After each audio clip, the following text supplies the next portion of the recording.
Glória a Deus, que a graça e a paz do Senhor Jesus Cristo seja sobre o seu coração, nesse 11º dia do nosso jejum, debaixo de suas asas. Eu creio que o Senhor já tem feito e operado maravilhas nas suas vidas, nesse tempo. Isso é só o começo, nós ainda não terminamos o nosso jejum, grandes coisas estão por vir. Eu creio que esse tem sido um tempo de você se fortalecer nas verdades da palavra de Deus e também nas suas promessas. São mais de 8.000 promessas que estão na sua palavra para que nós nos apeguemos a elas nesse tempo. E como nós temos feito todos os dias, eu quero que você agora pegue o seu livrinho de confissão da palavra. Eu tenho sempre declarado isso para os meus discípulos, para os irmãos que estão ao meu redor, que nós não confessamos a palavra para que ela se torne verdade. Nós confessamos porque ela já é realidade e verdade nas nossas vidas. Então, não faça dessa confissão, desse momento, apenas uma reza, uma repetição, mas creia que você está declarando o que já foi consumado há mais de 2.000 anos atrás. Então, eu quero que você declare hoje comigo, você vai confessar esse texto que está aí em Isaías 43, verso 2. Eu vou ler o texto e nós vamos confessar juntos. A palavra diz assim: quando passares pelas águas, eu serei contigo. Quando pelos rios, eles não te submergirão.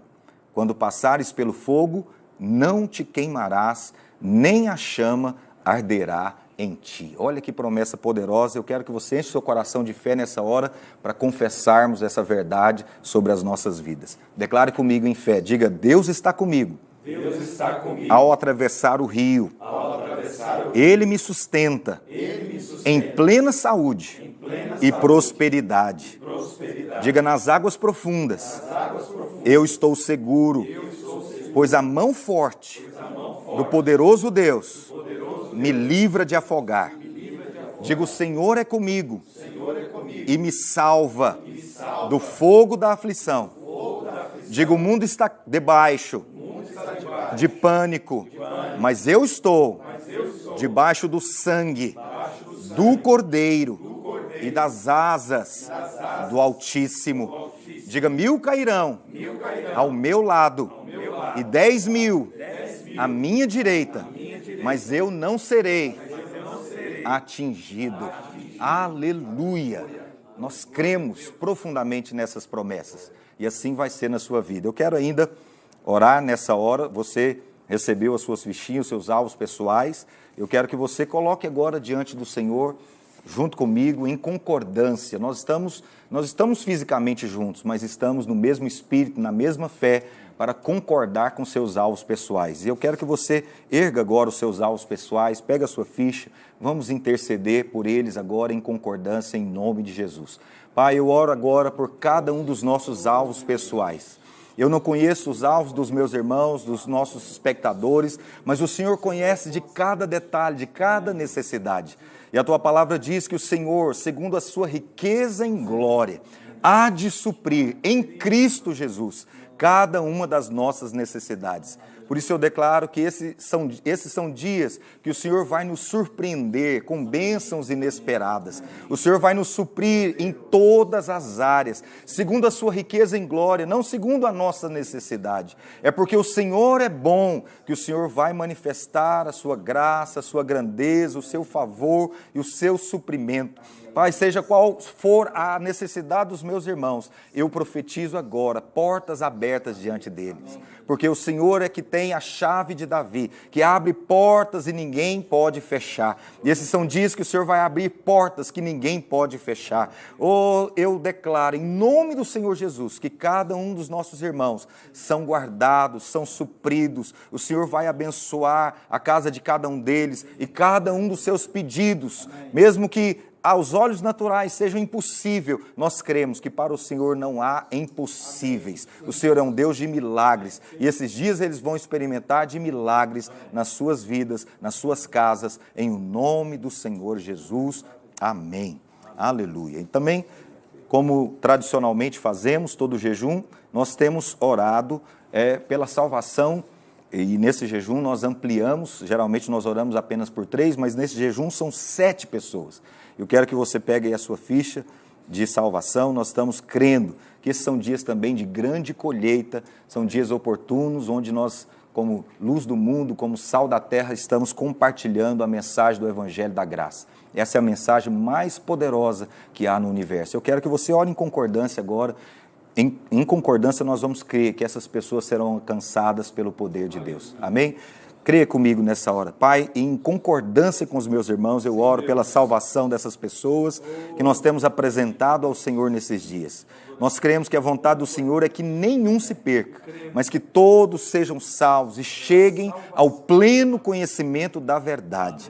Eu creio que o Espírito de Deus está agindo nesses dias para trazer convicção do pecado, da justiça e do juízo.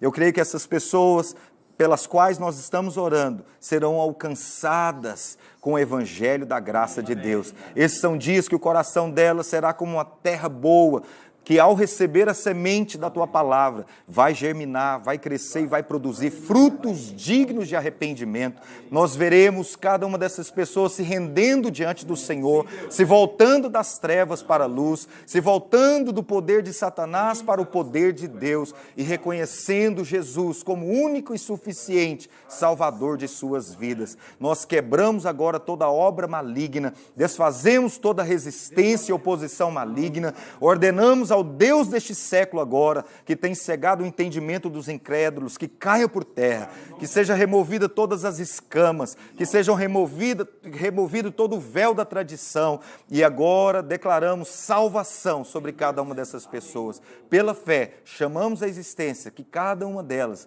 possam se voltar para o Senhor nesses dias, e possam receber o maior milagre de todos, que é a salvação completa das suas almas, em nome do Senhor Jesus. Amém e amém. É nessa fé que nós estamos, então, nos preparando para receber a palavra do Senhor, que o seu coração seja poderosamente ministrado nesse momento. Aleluia! A graça e a paz do Senhor Jesus seja contigo. Hoje nós estamos no 11º dia do nosso jejum, debaixo das suas asas, debaixo das asas do Altíssimo. E a palavra do Senhor diz lá no livro de Ruth, que Ruth foi buscar refúgio debaixo das asas do Senhor. Buscar refúgio. Hoje o título que nós demos a essa ministração é Seja um Refugiado. Vivemos uma época de refugiados, gente precisando de refúgio, e nós também, em termos espirituais, somos um desses. E pastor, como que a palavra de Deus, o que ela fala sobre esse refugiado? A Bíblia diz que quando o povo de Israel estava para entrar em Canaã, Deus disse para Josué que designasse 6 cidades que seriam chamadas de cidades refúgio. 6 cidades. Então, essas cidades seriam refúgio para aqueles que acidentalmente cometessem algum crime, mas sem a intenção realmente de matar. Por acidente, ele porventura já tinha matado alguém. Então, nesse caso, ele podia fugir para uma dessas cidades e se refugiar. E nessas cidades, o vingador não podia entrar. Por isso, ele estaria guardado. E você pode pegar na Bíblia, ou então pode pegar aí no seu livro, eu estou lendo aqui o livro, debaixo das suas asas, é lá em Josué, capítulo 20, verso 1, lá tem a direção que Deus deu. Disse mais o Senhor a Josué: fala aos filhos de Israel, apartai para vós outros as cidades de refúgio, de que vos falei por intermédio de Moisés, para que fuja para ali o homicida, que por engano matar alguma pessoa sem querer, para que vos sirvam de refúgio contra o vingador do sangue. E fugindo para alguma dessas cidades, pôr-se-á à porta dela e exporá o seu caso perante os ouvidos dos anciãos de tal cidade. Então o tomarão consigo na cidade e lhe darão lugar para que habite com eles. Se o vingador do sangue o perseguir, não lhe entregarão nas mãos o homicida, porquanto feriu ao seu próximo sem querer e não o aborrecia dantes. Habitará, pois, na mesma cidade, até que compareça em juízo perante a congregação, até que morra o sumo sacerdote que for naqueles dias. Então preste atenção, Aqui está falando o prazo que ele podia ou deveria ficar dentro da cidade de refúgio. Se ele saísse da cidade, poderia ser morto. Ele tinha que ficar dentro da cidade e ficaria lá até a morte do sumo sacerdote. Então, ele estaria livre e poderia voltar à sua cidade, à sua casa ou cidade de onde tivesse fugido. Ok? Então, essas cidades refúgio, elas eram somente para aqueles que tinham cometido acidentalmente um crime, ok? Não era para aquele que tinha premeditado o mal contra o seu próximo. E lá em Deuteronômio, capítulo 19, você pode ler depois na sua Bíblia, vou contar para você, lá tem um exemplo de uma situação em que a pessoa poderia fugir para uma cidade refúgio. Então, duas pessoas saíram para cortar lenha, mas enquanto uma estava ali manuseando o machado soltou do cabo, né? Na hora que ela faz o movimento, o machado solta do cabo e bate na cabeça do amigo que está ali junto com ele. O amigo então morre. Veja, foi acidental, não foi intencional, eles eram amigos, não tinha motivo nenhum para um querer matar o outro, foi um acidente. Então, nesse caso, poderia fugir para uma cidade refúgio, ok? Pastor, o que essas cidades refúgio representam? O que elas simbolizam? Elas simbolizam, em primeiro lugar, Cristo. Mas não é só Cristo, é Cristo e a igreja. Mas eu quero ver com você primeiro as cidades refúgio como um tipo, uma ilustração, uma alegoria da pessoa de Cristo. Amém? Então, todas as coisas são tipos espirituais que se cumprem. Todas as coisas do Velho Testamento são tipos espirituais que se cumprem, em primeiro lugar, na pessoa do Senhor Jesus. E essas cidades refúgio aqui, elas são também um quadro, uma alegoria, uma ilustração maravilhosa do Senhor Jesus lá no Velho Testamento. No Velho Testamento nós temos uma ilustração, mas no Novo nós temos a realidade. Ok? Então essas cidades refúgio, repetindo para você, era somente para aqueles que tinham matado alguém sem intenção, não tinham premeditado nada no coração, não foi intencional, ok? Mas o que a lei dizia? A lei dizia que todo aquele que matasse deveria ser morto. Olho por olho, dente por dente, vida por vida. A lei é isso, você matou, tinha que morrer. Então, quando no Velho Testamento acontecia de uma pessoa matar outra, o parente da pessoa que foi a vítima, que morreu, tinha o direito legítimo, Deus dava esse direito de executar a lei, de vingar a morte daquela pessoa. Essa era a justiça da lei. Mas aqui está um caso em que Deus disse, não, aqui você pode fugir.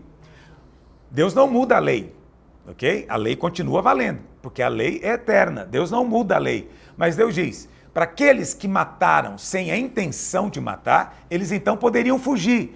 E Deus então mandou separar 6 cidades espalhadas em Israel, que seriam refúgio, e dentro dessa cidade o vingador não poderia tocá-los. Tá bom? De certa maneira, o diabo é o vingador. De certa maneira, o diabo é um legalista. E ele cobra diante de Deus, às vezes, direito de aplicar a lei sobre as pessoas. Então, aquela pessoa fez algo, o diabo cobra o direito de fazer de volta para ela. Então, nesse sentido, o diabo pode ser chamado de um vingador. Mas quando você está refugiado em Cristo, o vingador não tem mais direito sobre você. Ok? Mas, pastor, eu não estou entendendo isso. Se a cidade refúgio era um refúgio, um abrigo, só para quem pecou sem intenção, como é que ela pode se aplicar a nós? Porque nós pecamos conscientemente, deliberadamente. Mas aqui existe algo realmente maravilhoso, não é? Lá na cruz do Calvário, o Senhor Jesus colocou todos os nossos pecados na categoria de pecados não intencionais. Qual foi a oração do Senhor na cruz? Pai, perdoa-lhes porque não sabem o que fazem. Aí você fala, mas Jesus, presta atenção, os judeus, eles traíram. Eles sabiam o que estavam fazendo, eles entregaram Jesus para os romanos, eles sabiam o que estavam fazendo, mas o Senhor diz, eles não sabem o que fazem. Os romanos também sabiam o que estavam fazendo, sabiam que o julgamento tinha sido injusto, sabiam que tinham quebrado normas jurídicas e condenado o inocente, mas Jesus disse, eles não sabem o que fazem, não é? Então, como o Senhor podia dizer que eles não sabiam. Então, porque o Senhor, na sua graça, Ele colocou todos aqueles pecados na categoria de não intencionais. Essa é a misericórdia, essa é a graça do Senhor. Por isso, você hoje está qualificado para entrar no refúgio do Senhor. Porque os nossos pecados, é claro que há pecados que não são intencionais. Nós cometemos sem pensar, sem querer. Mas, irmão, a maior parte, nós sabemos o que estamos fazendo, ok? Mas o Senhor, na sua graça, falou, eles não sabem o que fazem. Então, isso é maravilhoso. Isso mostra que no Velho Testamento o tipo era limitado. No Novo Testamento não tem limites. Se o refúgio fosse só para quem cometesse pecado involuntário, nunca poderíamos ser salvos. Nunca a obra de Cristo poderia se aplicar a nós. Mas hoje o Senhor nos colocou nessa categoria. Pedro faz a mesma coisa. Você pode ler na Bíblia, lá no livro de Atos, a palavra do Senhor diz, dessarte, matastes o autor da vida, Atos capítulo 2, a quem Deus ressuscitou dentre os mortos, do que nós somos testemunhas. E agora, irmãos, eu sei que vocês fizeram isso por ignorância, como também as vossas autoridades. Então o apóstolo Pedro também está dizendo que eles fizeram por ignorância. Dessa forma, todos os pecadores hoje são convidados para virem entrar no refúgio que é Cristo e se livrar da mão do vingador. O Senhor Jesus foi chamado de amigo de pecadores. Ele agora é o nosso refúgio, onde nos livramos da ira, do juízo que há de vir sobre toda a terra. Mas no Senhor, a ira nunca mais vai alcançar você. Hoje, se você clamar pelo nome de Jesus, você estará qualificado para correr para Ele. E Ele vai ser para você como uma cidade refúgio era no Velho Testamento. O vingador não podia entrar ali, o acusador não tinha espaço ali, não tem mais poder sobre você. A palavra do Senhor diz, que Romanos 6:23, que o salário do pecado é a morte. Antes de Jesus, antes da obra da cruz, o diabo tinha o direito legal de colocar sobre a cabeça do homem sentença de morte por causa dos seus pecados. Mas por causa do evangelho da graça do Senhor Jesus, ele já tomou a sentença de morte que deveria vir sobre nós. E nele hoje, todos nós temos perfeito perdão. Mas não só perdão, também a segurança da proteção. O diabo não pode reivindicar nada da nossa vida mais. A dívida já foi paga. Amém? Muito bem. Pastor, e essas cidades refúgio? Na Bíblia, nada é por acaso. Eu queria mostrar para você algo precioso aqui nessas cidades refúgios. Lá em Josué, capítulo 20, no verso 7, tem a lista das cidades. Josué 20, verso 7. Diz assim, designaram, pois, solenemente, publicamente, 6 cidades. Quais são elas? Primeiro, Quedes. Quedes ficava na Galileia, na região montanhosa de Naftali. Segunda cidade, Siquém, na região montanhosa de Efraim. Kiriat Arba, ou Hebron, como é mais conhecido, na região montanhosa de Judá. Você percebeu que todas elas ficam na região montanhosa? Todas elas ficam no topo do monte. Jesus disse, não se pode esconder uma cidade edificada sobre os montes. Sabe o que significa isso? Não importa onde o pecador estivesse, se ele precisasse de refúgio, ele podia ver a cidade de longe. Depois, na região da além do Jordão, na altura de Jericó para o oriente, designaram Bezer. No deserto, no planalto da tribo de Ruben. Ramote em Gileade, da tribo de Gade. E a sexta cidade, Golã, em Bazã, da tribo de Manassés. Okay? Na Bíblia nada é por acaso. Essas cidades estão aqui, todas elas têm um significado. O nome tem um significado espiritual. E nós podemos ser edificados e abençoados também com o significado de cada uma dessas cidades aqui, do nome em hebraico. A primeira cidade é Quedes. Quedes significa santuário. Significa que o abrigo do Senhor também é a igreja. A igreja é o santuário de Deus na terra. A igreja não é o prédio, A igreja somos nós, mas quando nós nos reunimos no prédio, nos tornamos um santuário de Deus, um lugar da habitação de Deus. E a igreja é lugar do favor imerecido. A igreja é lugar do perdão, da misericórdia, que o pecador recebe abundantemente. Isso é Quedes, santuário. A segunda cidade que está aqui é Siquém. O que significa Siquém? Siquém significa ombro. Ombro. Tem duas menções de ombro significativas na palavra de Deus. A primeira é em Isaías 9, verso 6, que é uma profecia a respeito do Senhor Jesus, que diz que o governo está sobre o ombro do Senhor. Vamos ler? Isaías 9, verso 6. Porque um menino nos nasceu, um filho se nos deu. O governo está sobre os seus ombros. E o seu nome será maravilhoso, conselheiro, Deus forte, Pai da eternidade, príncipe da paz. Então preste atenção, aqui está dizendo que o governo está sobre os ombros do Senhor. Mas lá em Lucas, capítulo 15, diz que o pastor da 100ª ovelha percebeu a falta dela, saiu até encontrá-la e quando ele a encontrou, ele colocou nos seus ombros e levou de volta para o aprisco. Preste atenção, a maneira como o príncipe da paz quer exercer o seu governo é colocando as ovelhas perdidas sobre os seus ombros. Ok? Esse é o sentido profético de Siquém. Terceira cidade é Hebrom. Hebrom é uma cidade mais conhecida, hoje é uma cidade grande no território palestino, e Hebrom significa comunhão, parceria, vida em comunidade, tá? Mas traduzindo uma palavra só, Hebrom significa comunhão. E havia algo peculiar que tem que ser mencionado sobre Hebrom. Hebrom era cercada de vinhedos, até hoje é, de oliveiras. Também há abundante água em Hebrom. Isso significa o quê? Que a igreja é lugar de família, a igreja é lugar de comunhão. Nós éramos como uma árvore solitária no deserto, mas o Senhor nos tirou de lá e nos trouxe para a sua casa, para a família, onde temos comunhão. A quarta cidade é Bezer. Bezer significa uma fortaleza secreta.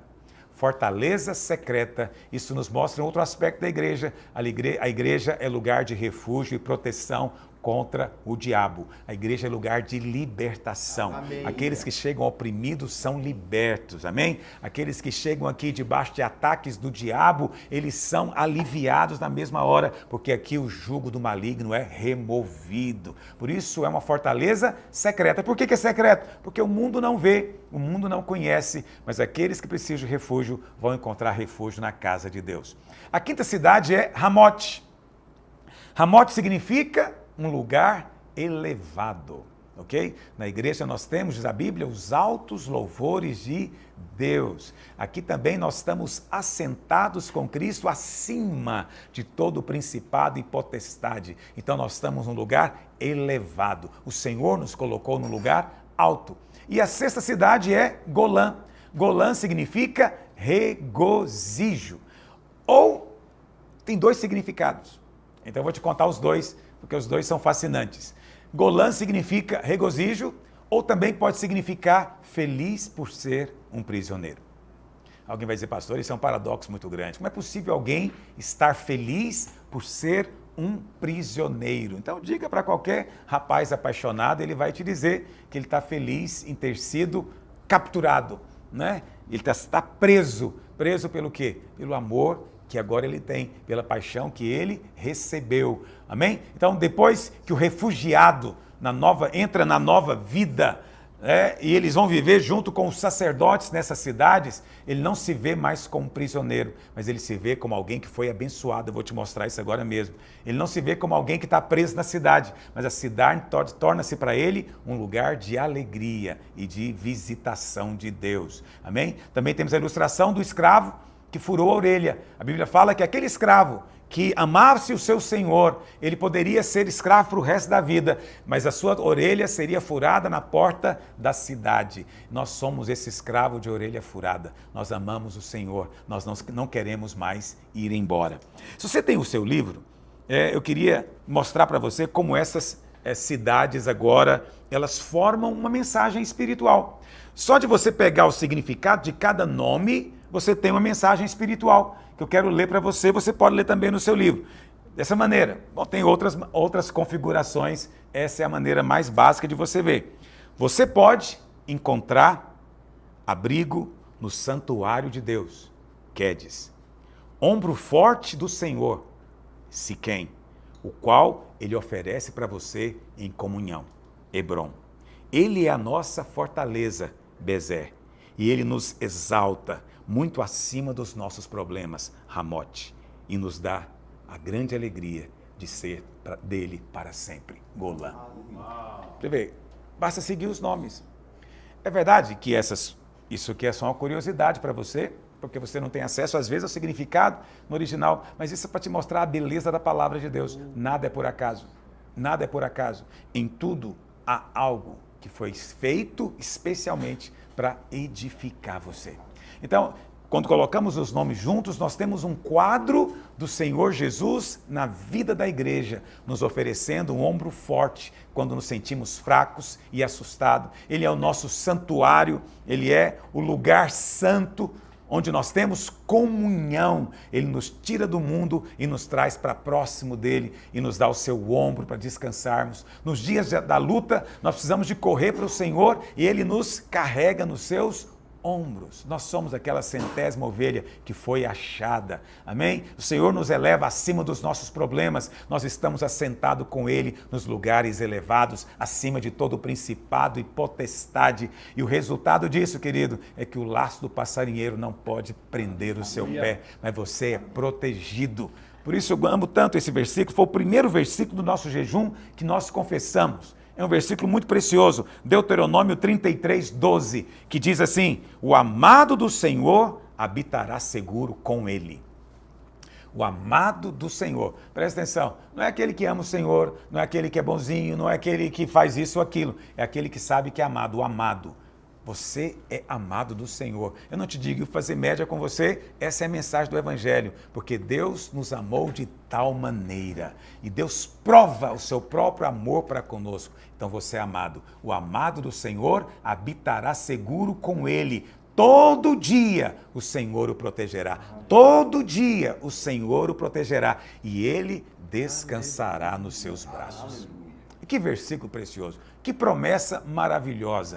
Não é um versículo para você memorizar e confessar todos os dias, porque nos mostra o Senhor como refúgio, fortaleza. Nele nós habitamos seguros. Quando estamos cansados, nós descansamos nos seus braços. E nos seus braços somos, de fato, protegidos. Apenas se lembre que você é amado e viva seguro. Confesse todos os dias isso. O amado do Senhor habitará seguro com ele. Eu não habito sozinho, eu habito com o Senhor. O amado do Senhor é guardado. Amém? Então, essas 6 cidades, elas são um tipo de Cristo, mas também são um tipo da igreja.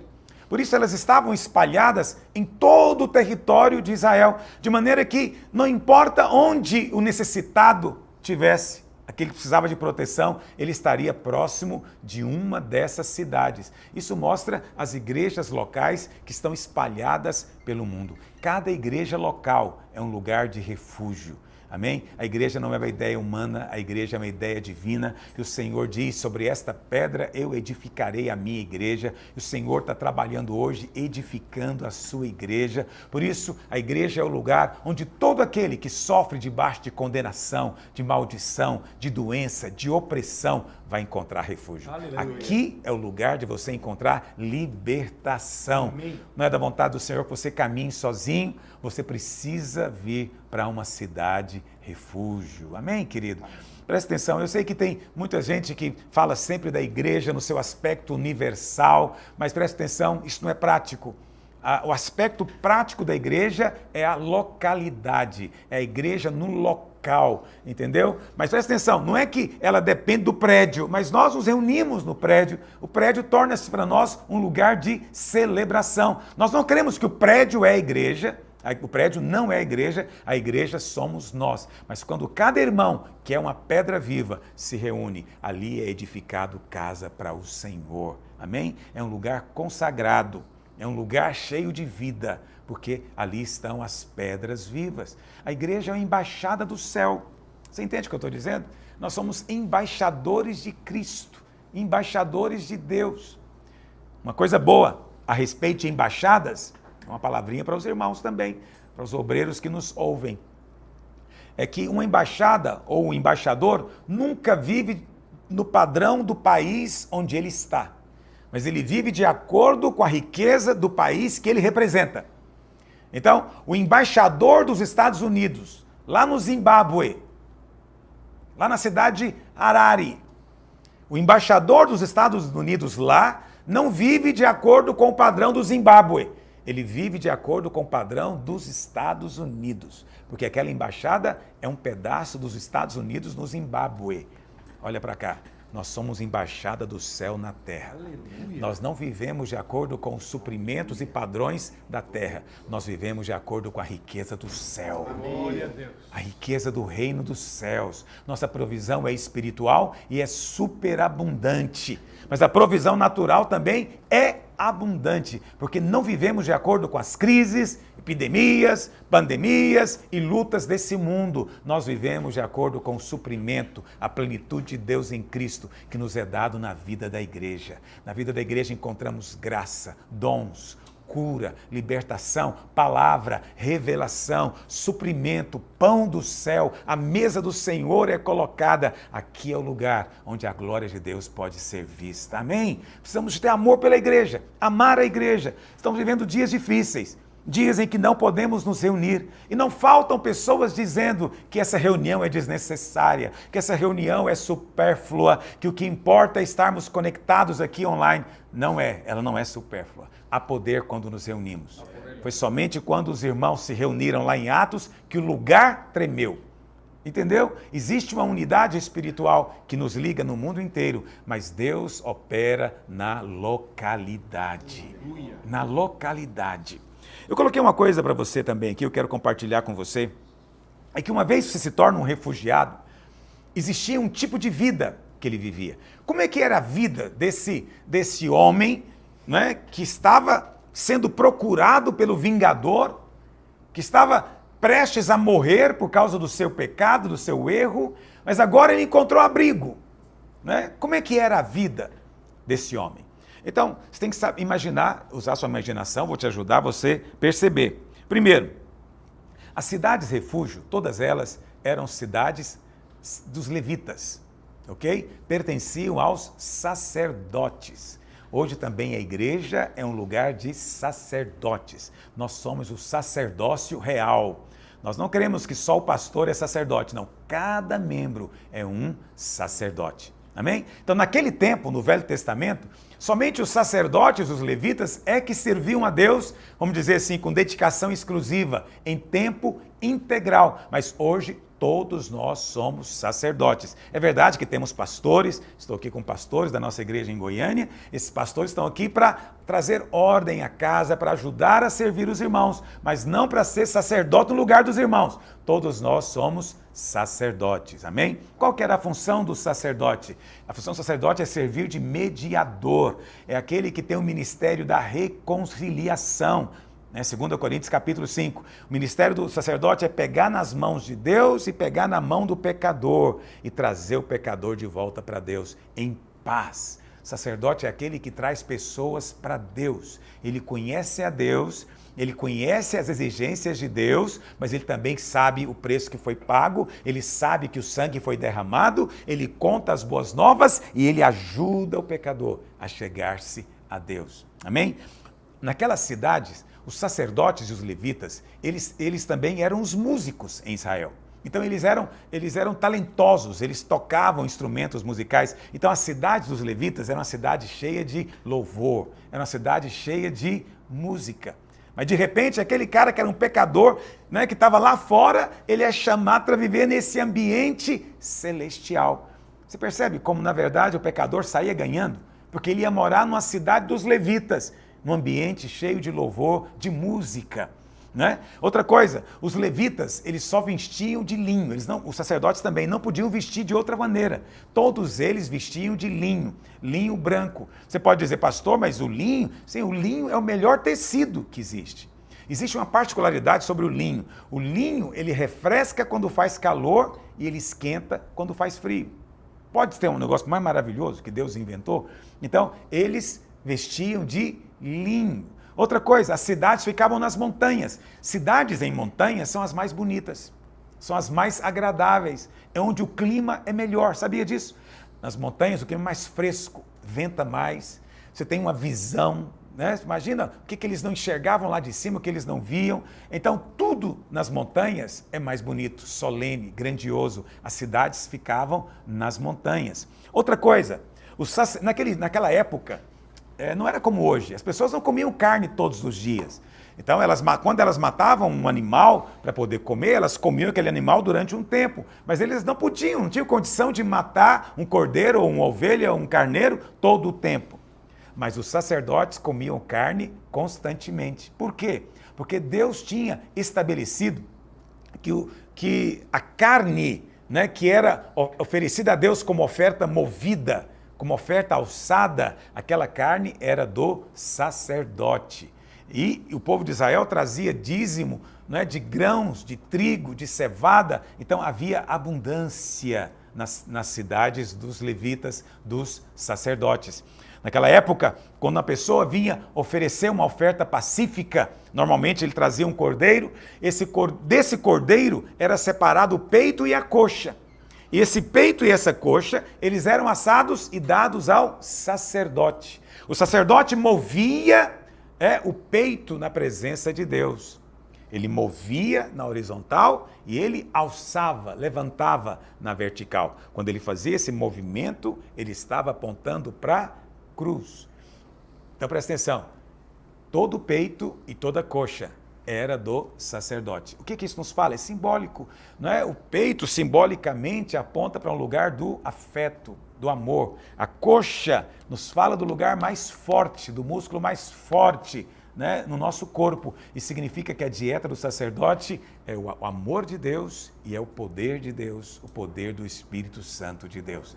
Amém? Essa era a comida do sacerdote. Mas agora, você nem era sacerdote, mas você foi trazido de lá para se refugiar aqui, você vai comer também a comida do sacerdote. O amor e o poder serão a sua dieta espiritual, porque nós somos alimentados de Cristo. Amém? De Cristo. Cristo é essa expressão. Ele é o nosso alimento, ele é o pão do céu. Amém? Isso é tão importante. Essa era a comida dos sacerdotes. Nós também hoje precisamos ter constantemente uma dieta do amor de Deus e do poder do Espírito Santo. Essa é a abundância do céu. E é isso que os levitas comiam. Eles faziam isso cotidianamente.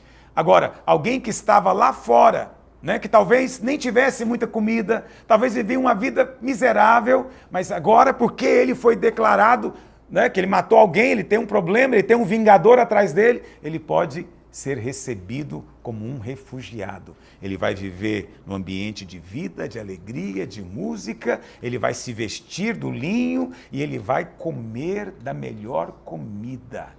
A comida dos sacerdotes. Ele desfrutava de tudo que o sacerdote desfrutava, vivia como o sacerdote vivia. Veja, essa é a graça de Deus para você, para todos que estão lá fora. Temos de contar para eles, não importa a vida de opressão que eles estão vivendo e que o vingador o tempo inteiro os está oprimindo, eles podem vir se refugiar na casa de Deus.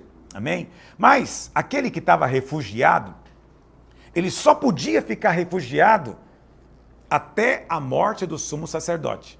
Agora você imagina que chato, né? Se você chegasse na cidade, for refugiado hoje, e no mês que vem o sumo sacerdote morre. Né? Então quando ele morria, a pessoa podia ir embora para sua casa e o vingador não poderia mais tocá-lo, porque ele cumpriu a pena. Ok? Mas os sacerdotes costumavam viver muito. Você sabe, no Velho Testamento você não vai encontrar sacerdote doente, você não vai encontrar sacerdote morrendo jovem, a não ser nas exceções quando vinha o juízo de Deus. Fora isso, não existia. Eles sempre experimentavam o melhor.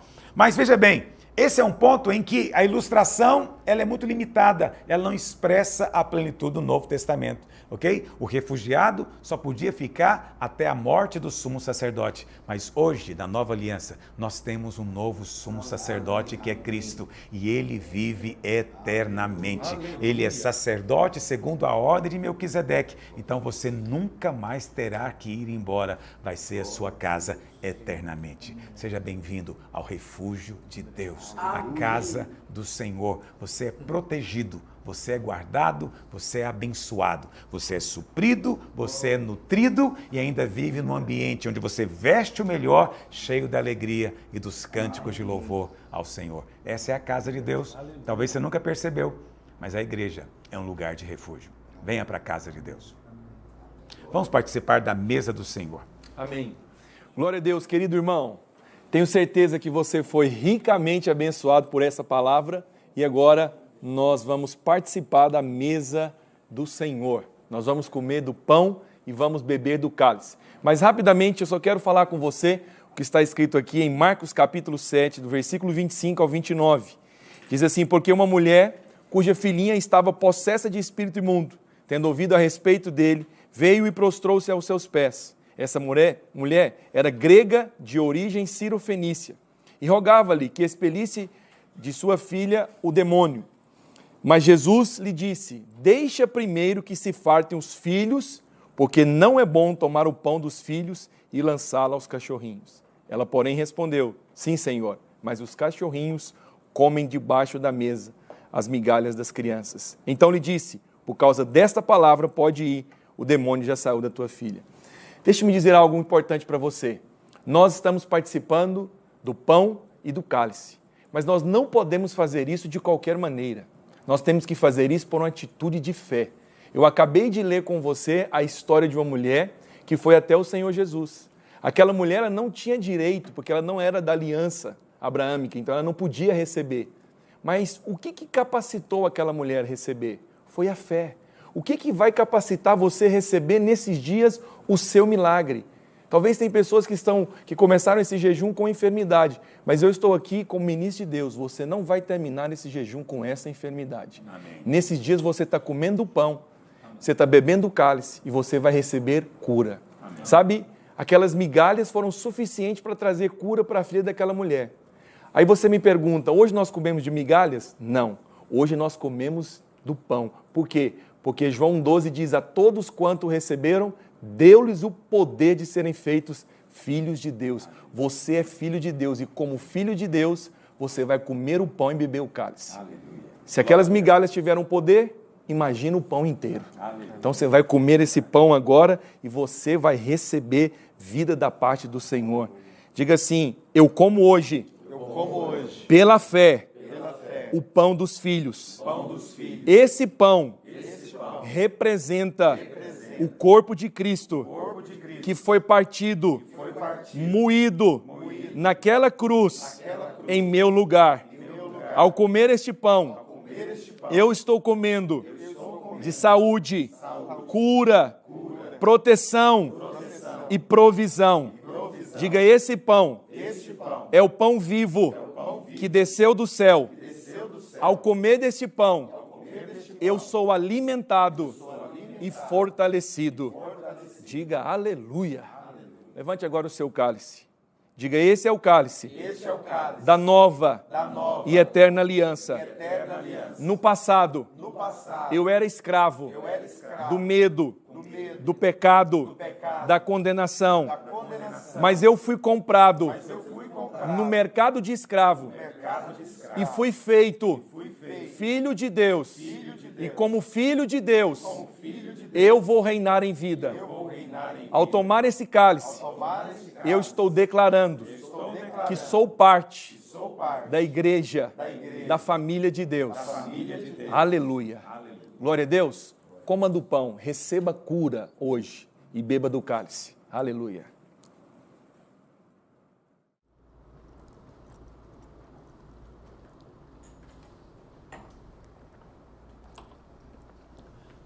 Aleluia, glória a Deus.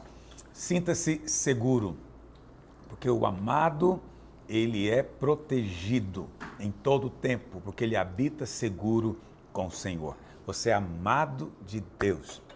Creia nisso, declare isso, porque é a mais absoluta e profunda verdade do Evangelho.